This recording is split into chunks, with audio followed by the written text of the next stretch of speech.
20% of adults are chronic procrastinators. Not once in a while, not just on taxes or paperwork, as a steady pattern across work, home, relationships, and health. Starting, almost, that tiny stretch where the decision looks simple from far away and impossible up close. You open the notebook, the blank page, the email, the form, and somehow the air changes. You are still sitting there. You are still about to begin. But now you are arranging the pen, checking the title, rereading the first line, making the task look less like a test. You know this move. I know this move. I did it last week with a document I had already renamed 3 times, as if a better file name might do the first paragraph for me. And that is the strange thing. It is not that you do not want the work. It is that the work becomes specific enough to fail at. Until then, it lives in your head as a clean idea, a promise, a version of you who is always one careful morning away from being impressive. Then the task gets real. A sentence has to be written. A call has to be made. A reply has to sound like a human being. And suddenly the body acts like it has discovered danger. Not because you are lazy, because the moment the thing becomes specific, it can no longer protect your idea of yourself. You reached for your phone while I was talking, didn't you? Researchers at DePaul University found that about 20% of adults live with this as a consistent pattern, not just in one corner of life, but across work, home, relationships, and health. That matters because it tells you this is not a rare little quirk for people with messy desks. It spills everywhere. The unread message becomes the missed appointment. The missed appointment becomes the awkward apology. The awkward apology becomes another reason to postpone the next thing. And the cost is not abstract. It is the unpaid bill sitting there long enough to become a fee. It is the birthday text sent a day late because you wanted to write something better and then wrote nothing. It is the health form left open on a laptop until the reminder arrives with a tone that feels personal. The limitation is obvious. That finding tells us how common the pattern is, not which exact task will set each person off. But common does not mean harmless. It means millions of people are quietly doing the same little escape hatch and calling it later. And once you see that, you start to notice the shape of the escape. It is rarely dramatic.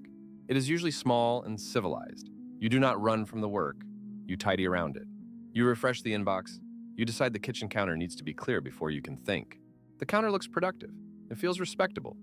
It even gives you a story that sounds reasonable if anyone asks. Yet nothing has moved.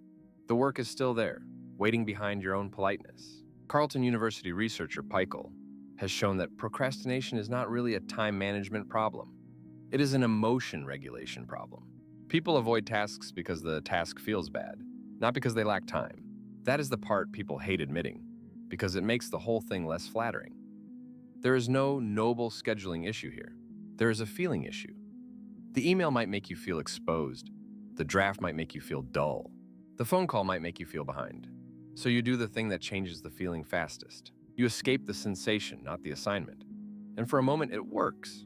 The relief is real. That is why it is so sticky. The limitation is that this finding explains the feeling, but not the bill for letting the feeling drive.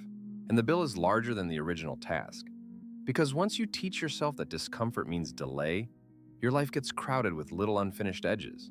A lease renewal stays unsubmitted until the office closes. A form that should have taken 5 minutes turns into a week of background dread. A conversation you meant to have when the timing is right starts to harden into distance. This is how a small habit becomes a climate, not a single disaster. A slow accumulation of things that are technically still pending, which is somehow worse. The brain loves to pretend pending is safe. Pending feels like possibility, but pending also means you are carrying the weight of every unfinished thing in the back of your mind while insisting you are fine. Sirois and Peichel, writing in Social and Personality Psychology Compass in 2013, put the motive bluntly. Procrastination is driven by the desire to avoid feeling bad right now.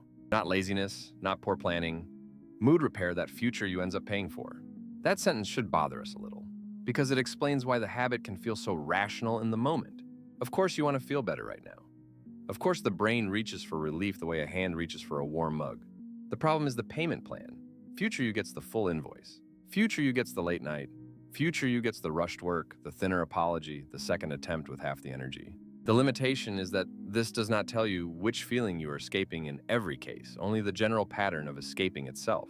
And once you see that, the next question becomes uncomfortable in a useful way. What if the real enemy is not the task, but the first 15 seconds after you meet it? That is where people lose the day. Not at noon, not after a heroic struggle. Right at the beginning, when the task stops being imaginary and starts asking something specific from you. This is why a lot of advice fails. It treats the problem like a mountain when it is really a doorway.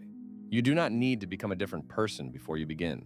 You need a way to survive the moment your brain says, this will feel awkward, so let's go sharpen pencils for 10 minutes. It is almost funny how elaborate the escape can become. The browser opens with the seriousness of a legal decision. A second tab appears for no reason anyone would proudly explain. The desk drawer gets reorganized with the devotion of a tiny museum curator. None of that is an accident. It is relief dressed as preparation. And because it looks productive, nobody stops it. Not even you. Especially not you. Meanwhile, the task does not get easier, it gets heavier. Every minute of delay makes the first real sentence feel more expensive. Every avoided reply makes the reply sound more dramatic in your head. The thing grows teeth while you're trying to avoid the feeling of teeth. This is why the cost shows up everywhere that matters. It is not only a missed deadline, it is the meeting you enter underprepared, which makes you quieter than you meant to be. It is the doctor's message you delay answering until the opening you wanted is gone. It is the promise you made to someone you care about.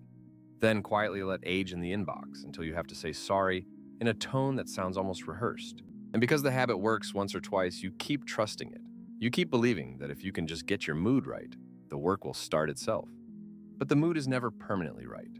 That is the bargain. You trade the present discomfort for a future one with interest. Here's the part that matters most. The answer is not to force yourself into a perfect mood. That would just become another delay with better branding. The useful move is smaller, almost rude in its simplicity. Make the beginning too small to deserve debate. Not finish the report. Just open the document and write one sentence that can be wrong. Not clean the whole inbox.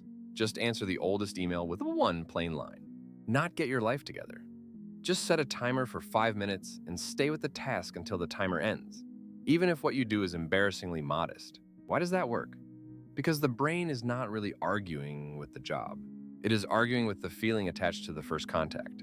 When the first contact is brief, specific, and survivable, the feeling loses some of its power to stage a coup. That is not motivation, it is design. You lower the emotional entry fee. You stop asking yourself to enjoy the task before touching it. You stop waiting for a cleaner version of you to appear. And if you want this to stick, you do one more quiet thing. Begin in public when possible, or at least begin in a place where the task cannot hide. Put the form on the table, not in a folder named later. Keep the draft open instead of pretending you will find it again. If the work is visible, it is harder to turn into a myth. Mythical work is easy to postpone. Visible work asks for an answer, because that is really what this whole habit has been doing. It protects the version of you that has not failed yet.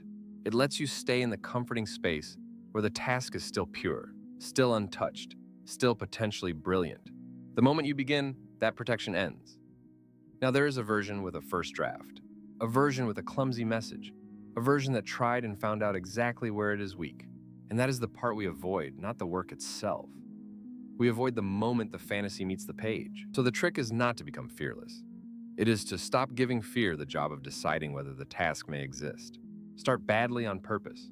Start while the feeling is still inconvenient. Start before you have negotiated with yourself into an hour of rearranging the desk. Because the desk will always be beautiful right before the work begins.